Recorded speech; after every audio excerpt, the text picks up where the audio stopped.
The wind in Redemption Gulch had a habit of carrying whispers. On the day Silas Holt married the new schoolteacher, it carried tales of pity and piety. The dust kicked up by the churchgoers' boots settled on everything, a fine layer of grit that was as much a part of the town as the sun-bleached wood of its buildings.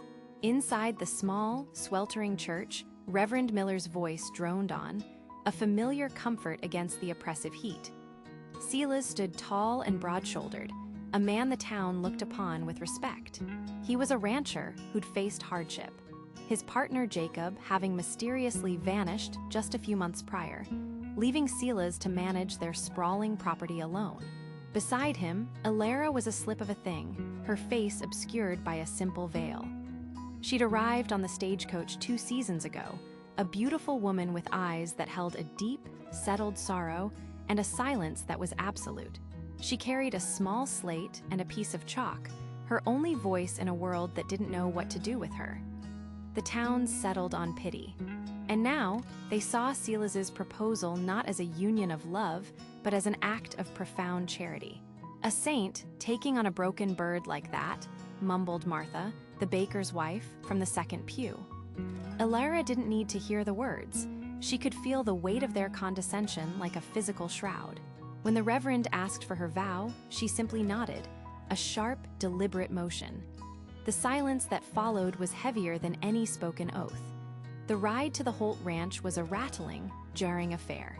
Silas held the reins, his knuckles white. He felt the need to fill the silence that Alara carried with her. "That's Miller's ridge over there," he said, his voice a touch too loud. "Jacob and we used to hunt coyote up there. He was a fine shot." A shadow passed over his face, a fleeting expression that was gone before it could be named. Alara, seated beside him, uncapped her chalk and wrote on her slate in a neat, elegant script, "The land is vast." Silas glanced at it, a relieved smile touching his lips. He saw meekness in her stillness, gratitude in her silence. He saw what he wanted to see. The ranch house stood isolated against the endless sky, a testament to function over comfort. It smelled of stale smoke, leather, and loneliness. "It's sturdy," Silas offered, leading her into the main room. Dust motes danced in the shafts of late afternoon sun. "Jacob wasn't much for homemaking." He laughed, a short, sharp sound devoid of humor. He gestured vaguely toward the rear of the house. "The barn and stables are out back. Plenty of work to be done." He made no move to show her, his tour ending abruptly at the kitchen door. Their first dinner as man and wife was a study in tension. The scrape of a fork against a plate was an event. Silas ate with a focused intensity, as if the food were an adversary. "Have to expand the herd," he said to the room at large. "With Jacob gone, well, he left me in a terrible bind, running off like that. No word, no letter, just gone." He finally looked at her, his eyes searching for the sympathy he felt he was owed. Alara met his gaze, her own dark eyes unblinking. She didn't write a comforting phrase on her slate. She simply watched him, her quiet presence a mirror he was not prepared to look into. His bravado began to fray at the edges. Later, in the small, sparse bedroom that was now hers, Alara stood at the window. The moon was high and bright, bleaching the landscape in shades of silver and black. It cast a long, ominous shadow from the large barn, a dark finger pointing across the yard. Her hand rested on the cool glass, her posture rigid with a resolve the town of Redemption Gulch could never imagine. They saw a fragile schoolteacher, a creature to be pitied and protected. They didn't see the keen intelligence in her eyes or the purpose that tightened her jaw. Her silence was not a void, it was a fortress. And from within it, she watched the man she had just married, knowing with a cold certainty that the truth of what happened to his partner lay buried somewhere out there in the moonlit dirt, just behind the barn. The first days of their marriage settled into a rhythm of crushing silence. Mornings began before sunrise, the air in the small ranch house chilled by the high desert night. Silas would move with a deliberate, almost theatrical clatter, stoking the fire, pumping water, his boots heavy on the wooden floorboards. He seemed to fill the quiet with noise. A stark contrast to Alara, who moved like a phantom, her soft-soled shoes making barely a whisper. They ate breakfast across the small table, the space between them a chasm. Silas would attempt small talk, his voice unnaturally loud. "Good day for the cattle," he'd say, or "looks like the well is holding steady." Alara would simply nod, her eyes fixed on him, her fork and knife making precise, quiet clicks against the plate. His words would eventually wither and die under her unwavering gaze. He started eating faster, desperate to escape the scrutiny. On the third day, Alara returned to the schoolhouse. The one-room building smelled of chalk dust and dried ink, a familiar comfort. Her students, a boisterous collection of ranchers' children and town kids, greeted her with a mixture of awe and pity. A young girl named Lizzie tugged on her sleeve. "Is it true, Miss Alara? You married Mr. Holt?" she whispered. Alara smiled and nodded, her heart aching at the innocence. For their lesson, she drew a large, sprawling tree on the main chalkboard, labeling the trunk Redemption Gulch. She then handed out small slates, gesturing for them to draw leaves and write the names of people who were important to the town. The slates came back with predictable names. Sheriff Brody, their parents, Silas Holt. But one boy, Sam, had drawn a crudely rendered man with a wide smile, whittling a piece of wood. Below it, he'd scrawled Mr. Jacob. Alara walked to his desk and gently tapped the drawing, raising an inquisitive eyebrow. "That's Mr. Jacob," Sam said proudly. "He used to come by with Mr. Holt. He gave me this." The boy pulled a small, smooth wooden bird from his pocket. He said he was savin' up to buy a ring for a girl back east. A real fancy one. Alara's hand froze for a second before she patted Sam's shoulder, her expression unreadable. A man saving for a ring doesn't just disappear. When she returned to the ranch that afternoon, the wind was picking up, kicking dust against the windows. Silas was in the yard, mending a fence line with jerky, agitated movements. He stopped when he saw her, wiping sweat from his brow with the back of a dirty glove. "Good day at the school?" he asked, his voice strained. She nodded, her gaze drifting past him toward the barn. The structure loomed, its weathered wood dark against the pale sky. She needed a reason to be near it, a reason that wouldn't raise his suspicion. The next morning, she pointed to a barren patch of earth near the side of the house, not far from the barn's massive doors. On her slate, she wrote, "A small garden." For vegetables, Silas seemed relieved. It was a normal, wifely request. "Of course," he said, a little too quickly. "Good idea, keeps you busy." He showed her where the tools were kept, then rode out to check on the herd, leaving her alone in the vast, unnerving quiet of the property. The wind was her only companion as she worked, turning over the hard, dry soil with a shovel. She worked her way methodically, deliberately, moving closer to the barn's foundation. The excuse was perfect. She was just a wife tending her garden. Hours passed. The sun climbed higher, beating down on her back. Her hands were raw, her muscles aching. As she dug near the rear wall, where the afternoon shadow of the barn fell long and cool, her trowel struck something hard with a dull clink. Not a rock. She dropped to her knees, her heart hammering against her ribs. Carefully, she scraped away the dirt with her bare fingers. The object was metallic, cold to the touch. She pulled it free and wiped away the caked earth. It was a silver cufflink, tarnished and scratched, but the elegant, swirling initial was unmistakable. J. Alara's breath caught in her throat.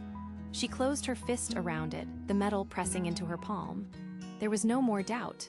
Jacob hadn't left. He was here, and the man she now called husband knew exactly where. The silver cufflink felt cold and heavy in Alara's pocket, a small, damning weight against her thigh. It was no longer just a suspicion. It was a certainty, a secret she now carried alone in the vast, oppressive silence of Silas's ranch. The question was no longer if Silas was involved, but how she could possibly prove it without putting a noose around her own neck. She knew a direct confrontation was suicide. She had to be smarter, more patient. Her opportunity came 2 nights later, during a tense supper of stew and hard biscuits. The air was thick with unspoken words, the only sounds the scrape of spoons against earthenware bowls. Silas watched her, as he always did, his eyes narrowed, searching for something he couldn't name. Taking a steadying breath, Alara wiped her hands, picked up her small slate and wrote with a deliberately casual hand. Lost an earring today. In the garden, did Mr. Jacob ever lose things on the ranch? She pushed the slate across the rough-hewn table. Silas stopped chewing. He read the words slowly, then read them again. A flicker of something dark and cold passed through his eyes before being masked by a dismissive shrug. Jacob? That man was careless, always dropping tools, losing track of his things. Wouldn't be surprised if half his belongings are buried out there somewhere. He went back to his stew, but his movements were stiff, his jaw tight. He hadn't looked at her when he spoke. He had looked at the wall behind her, as if the memory was something he couldn't face. It was all the confirmation she needed. The casual lie, the forced nonchalance, it was the reaction of a guilty man. The next morning, Alara knew she couldn't stay on the ranch. She needed an ally, someone with authority. As Silas prepared to ride out and check a fence line, she wrote on her slate, "Need supplies from the general store. We'll go to town." Silas's face hardened. "No, I'll get them tomorrow. It's not safe for you to go alone." She held her ground, her gaze unwavering as she wrote again, "I am capable. I have always gone alone." "You are my wife now," he said, his voice low and firm, each word a link in a chain. "You'll do as I say. I'm responsible for your safety." He turned and left without another word, the finality of his command hanging in the air. He was no longer suggesting, he was ordering. The ranch had become her prison, but Alara was resourceful. She waited until his figure was a speck on the horizon before hitching the smaller, faster mare to the light buckboard herself. The journey to Redemption Gulch was fraught with anxiety, every gust of wind sounding like approaching hoofbeats. She went straight to the sheriff's office, a dusty, cramped room that smelled of stale coffee and leather. Sheriff Brody, a portly man with a friendly mustache and a known fondness for Silas's whiskey, looked up from his paperwork. "Mrs. Holt, what a surprise. Silas didn't say you were coming to town." She offered a small, polite nod and placed her slate on his desk. Her hands trembled slightly as she wrote, choosing her words with extreme care. "Sheriff, I am worried about Mr. Jacob. It has been a long time. People said he was going to buy a ring. It is not like him to just vanish." Brody chuckled, leaning back in his chair, which groaned in protest. "Now, Alara, may I call you Alara? No need to trouble yourself. Silas told me all about it. Jacob got some wild idea about a silver claim up in the territories. Took off without a word, just like him. Impulsive fella," he smiled, a patronizing, placating expression. "Silas is a good man for taking you in. You just focus on being a good wife to him and leave the worrying to us men." Desperation clawed at her. She erased the slate and wrote again, more urgently. "But his things are still at the ranch. He would not leave without his tools. He was a good man." The sheriff's smile faded, replaced by a flicker of annoyance. "Listen, Mrs. Holt. Jacob's affairs are his own, and Silas's affairs are his own. You're new here, and you're Silas's wife now. Stirring up dust isn't going to do anyone any good. Go on home. I'm sure your husband will be expecting you." He stood, a clear dismissal. The office suddenly felt smaller, the walls closing in. She had been naive to think it would be so simple.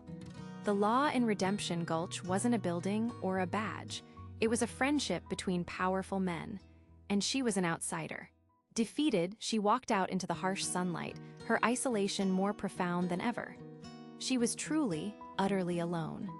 The ride back to the ranch was a silent torment. Every clop of the horses' hooves on the dusty trail felt like a nail being hammered into her coffin.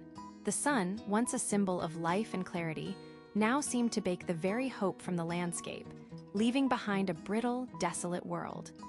When she arrived, Silas was waiting on the porch, not with anger in his eyes, but with a chilling, placid smile that didn't reach them. He knew. Sheriff Brody had already sent word. He didn't raise his voice. He never did. That was the most terrifying part. He took the horse's reins from her with a gentle tug, his movements deliberate and unnervingly calm. "Had a nice trip to town, Alara?" he asked, his tone smooth as polished stone. She simply nodded, her hands clutching her slate so tightly her knuckles were white. Sheriff Brody tells me you were asking after Jacob. Worried about him, are we? He led her inside, the heavy oak door shutting behind them with a definitive thud that echoed the closing of her last escape route. You don't need to worry yourself with town matters anymore, he continued, his back to her as he hung his hat on a peg. It's not proper for a wife to be running around, spreading idle gossip. From now on, if we need something, I'll go. You can make me a list. He turned, his gaze finally hardening. Your place is here, with me. Days turned into a week of suffocating quiet. The ranch became her prison, its fences marking the boundary of her world. Sila's was a constant, watchful presence, his shadow seeming to fall over her even when he was in another room. Her schoolhouse, once a sanctuary, now felt like a cage under his supervision. He would watch her teach from the doorway, his arms crossed, a silent sentinel ensuring her lessons contained nothing but letters and numbers. But desperation is a powerful motivator. When their flour supply ran critically low, Alara saw a sliver of an opening. She wrote on her slate, "Need flour, sugar, salt. Larder is almost bare." She knew it was a risk, but starvation was a more immediate threat than Silas's simmering anger. He read the slate, his jaw tight. For a long moment, she thought he would refuse. Then, a slow, calculating look crossed his face. Perhaps he believed he had broken her spirit completely. "Fine," he said. "We'll go together." The trip was a study in tension. Silas held the wagon reins in one hand, his other resting unnervingly close to the rifle propped beside him. In town, he walked a step behind her, a silent guard escorting his prisoner. They entered Martha's general store, the familiar scent of sawdust, coffee, and dried herbs doing little to soothe Alara's frayed nerves. Martha, a stout woman with sharp, intelligent eyes and hands perpetually dusted with flour, gave them a polite nod. Silas, ma'am. Her gaze lingered on Alara for a fraction of a second longer than necessary. As Silas began listing off their needs, flour, beans, coffee, Alara moved towards the counter, her small chalkboard in hand. She had to be clever. While Silas was distracted by a display of new tools, Alara caught Martha's eye. She quickly scrawled on the slate, positioning her body to shield it from Silas. "Did you sell much lye recently?" "A large amount." Martha's friendly facade didn't waver, but Alara saw it, a flicker of understanding in her keen eyes. The store owner glanced towards Silas, then back at Alara. She casually wiped the counter with a cloth, her voice even. "Had a run on it about a month back," she said, her tone pitched for any listening ear. "Tanner needed a big shipment for his hides. Cleaned me out." She paused, her gaze meeting Alara's with meaning.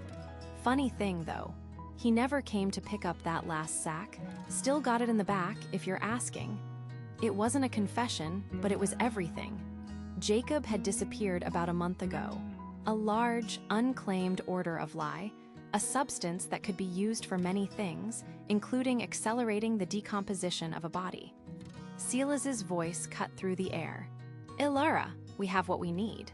Let's go." He grabbed her arm, his grip just a little too tight. As he pulled her away, Alara looked back one last time. Martha met her gaze and gave a single, almost imperceptible nod. It wasn't a promise of rescue, but it was a confirmation. She knew. And in this town of secrets and silence, knowing was the first step toward the truth. The ride back from Redemption Gulch was a study in suffocating silence, broken only by the rhythmic clop of horse hooves and the creak of wagon wheels.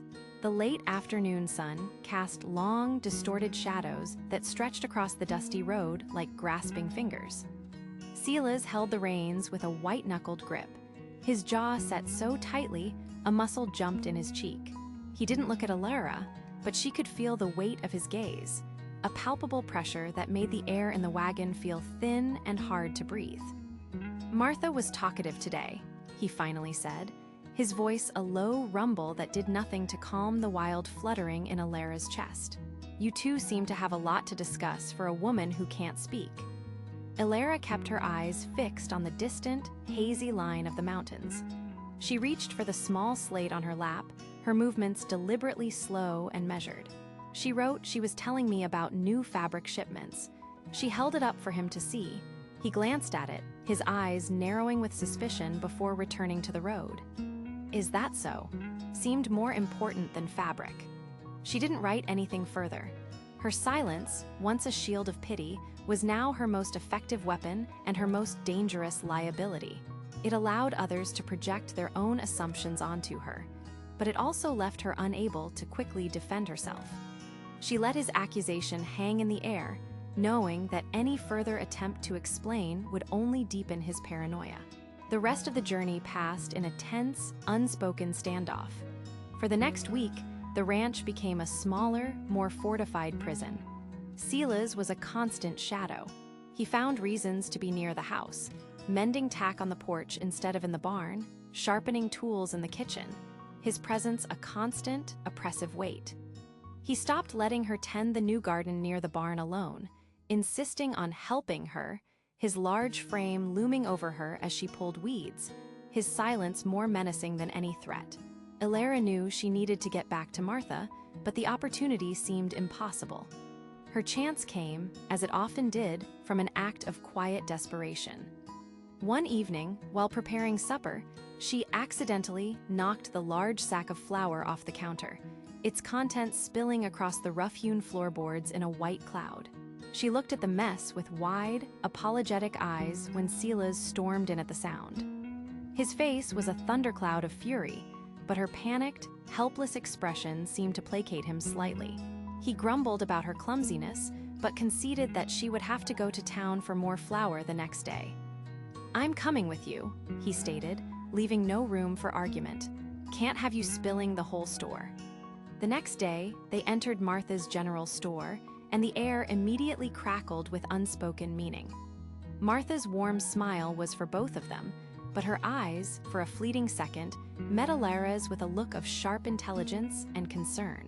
While Silas was distracted by a display of new hunting knives, Elara moved to the dry goods section. She picked up a tin of baking soda, and with her back to Silas, she slipped a tiny, tightly folded piece of paper from her sleeve and dropped it inside. It was a risk, a monumental one. On the paper, she had scrawled just 2 words, "Tanner, lie." She placed the tin on the counter.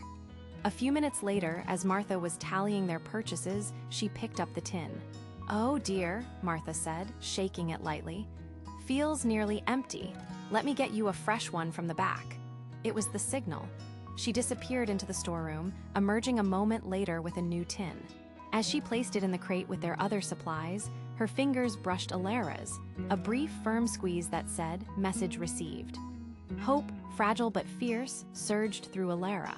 That night, a storm rolled in from the plains, a violent tempest of wind and lashing rain. The next morning, Silas was grim.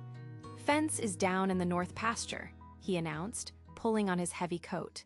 "Cattle will scatter to the hills if I don't fix it. It's a full day's ride, maybe more if the creek's flooded. Don't you wander off." Elara simply nodded, her heart beginning to pound a frantic, deafening rhythm against her ribs. She watched from the kitchen window as he rode out, a solitary figure shrinking against the vast, rain-soaked landscape. The moment he disappeared over the ridge, she turned her gaze to the barn. The wind howled around the corners of the house, a mournful cry that seemed to echo the secrets hidden within those weathered wooden walls. He was gone. She was alone. This was her chance. The moment the sound of Silas's wagon faded, swallowed by the roar of the storm, Elara moved. There was no time for hesitation, no room for the fear that clawed at the edges of her resolve. The wind howled, rattling the windows of the small ranch house as if trying to tear it from its foundations. Rain lashed against the glass in violent sheets. This was her window, a gift from the storm itself, and she knew it would not stay open for long. Pulling on Silas's old oilskin coat, she braced herself and stepped out into the tempest. The wind nearly tore the door from her hand, and the rain was a cold, stinging force. The short distance to the barn felt like a treacherous mile. Mud sucked at her boots, and the sky, a bruised purple-gray, offered no light, only a sense of suffocating gloom. The large barn door groaned in protest as she heaved it open just wide enough to slip inside, the sound lost in the symphony of the storm. Inside, the air was thick with the scent of damp hay, livestock, and something else. A faint, acrid tang that pricked her nostrils. Her eyes adjusted to the dim light filtering through the grimy hayloft window. The barn was Silas's domain, a place of organized chaos. Tools hung neatly on the walls, harnesses were coiled on hooks, and sacks of feed were stacked in precise towers. Her search began methodically. She ran her hands through the hay in the empty stalls, sifted through the contents of a rusted tool chest, and even climbed the rickety ladder to the loft, her heart pounding with a mixture of hope and dread. Nothing, just the mundane artifacts of a rancher's life. Her frustration grew with every empty-handed search. Was she wrong? Had he been clever enough to dispose of everything? Then she saw it. At the far end of the barn, half hidden behind a stack of old barrels, was a small, sturdy door she'd never paid much mind to, the tack room. A heavy iron padlock secured it. Why lock a room full of saddles and bridles? Adrenaline surged through her. She scanned the workshop wall and her eyes landed on a long, heavy crowbar. It felt unnaturally heavy in her trembling hands, a tool of creation now repurposed for destruction. With a grunt of effort, she wedged the tip into the gap between the door and the frame. The wood groaned. She threw her entire weight against it. Again and again, the screech of protesting metal a shrill counterpoint to the storm's fury. With a final, splintering crack, the lock's hasp tore free from the door jamb. The room was small and musty. Old leather saddles hung on wooden stands, coated in a fine layer of dust. But in the back corner, her eyes caught something out of place. A large, collapsed burlap sack. She knelt, her fingers tracing the faded black letters stenciled across the rough fabric. LYE, a cold certainty settled in her stomach.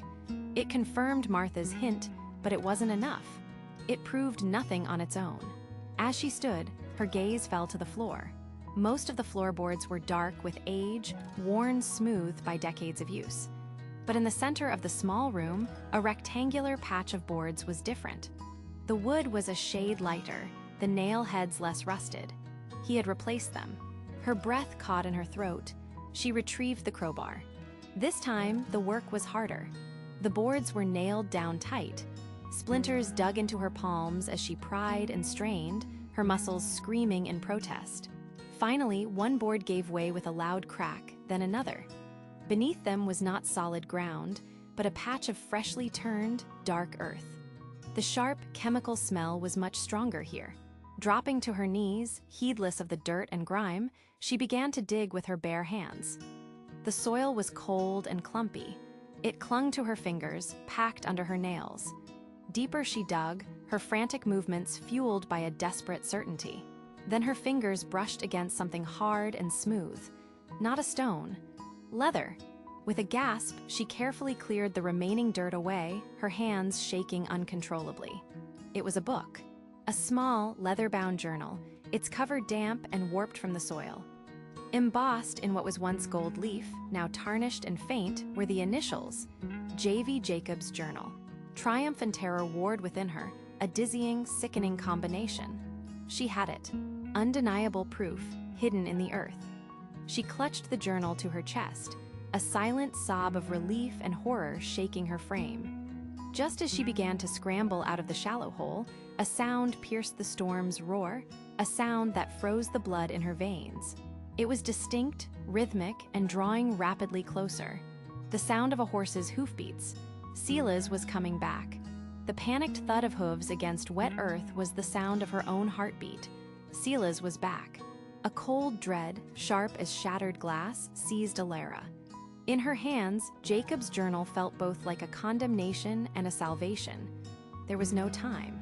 With frantic, dirt-caked fingers, she shoved the journal deep into the bodice of her dress, the stiff leather corners digging into her ribs.